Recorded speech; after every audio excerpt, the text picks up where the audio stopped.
We have all heard of some type of urban legend these days. Urban legends are being told from family to family and by friends, usually around a campfire trying to scare the crap out of us, or maybe our parents would tell us these stories, maybe to make us behave or maybe to keep us away from a specific area, but we will never know why our parents scare us so.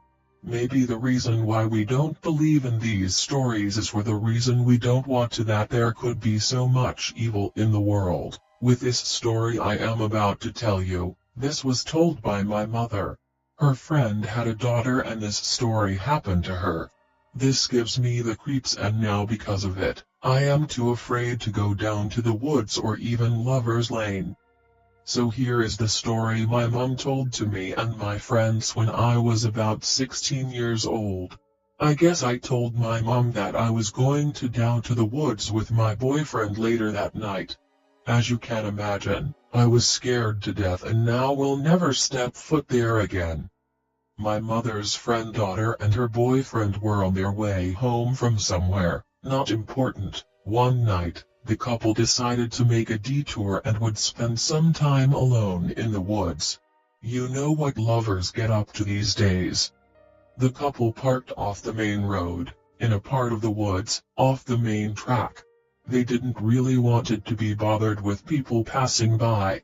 As you could properly guess what they were going to get up to, the man, being brave for his sweetheart and not fearing anything, wanted to go for a leak. The guy stepped out of the car, saying comfortably to his girlfriend, "Don't worry, I'll be back. I'm just going to find somewhere to take a leak. Make sure you lock the doors and windows while I am gone." She locked the doors and sat restlessly while waiting for her boyfriend to finish up with his business. Suddenly, she sees a shadow fall across her lap. She looks up to see, not her boyfriend, but a strange, crazed-looking man. She looked deep at him as he was swinging something in his hand. The girlfriend let out a horrifying scream. The boyfriend, hearing her screams, quickly does up his zip on his trousers. "I'll be right there," he shouts as he starts running towards the car.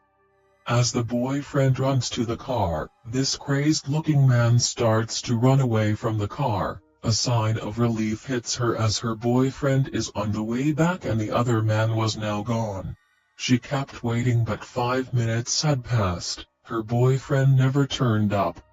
A few minutes later, she heard what she thought to be footsteps in the distance. She was both relieved but yet scared as she did not know who it was. Although she could hear the footsteps, there was still no sign of her boyfriend, but yet the footsteps continued.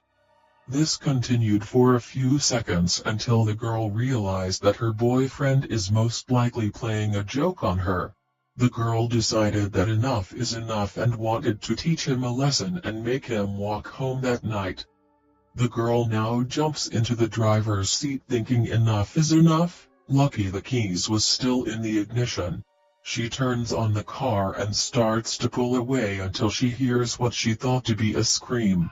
She stops the car and looks around but doesn't see anything. Thinking that it was her boyfriend yet again playing a prank on her, this time she floors the gas pedal but imminently brakes when she hears a even worse blood-curdling scream.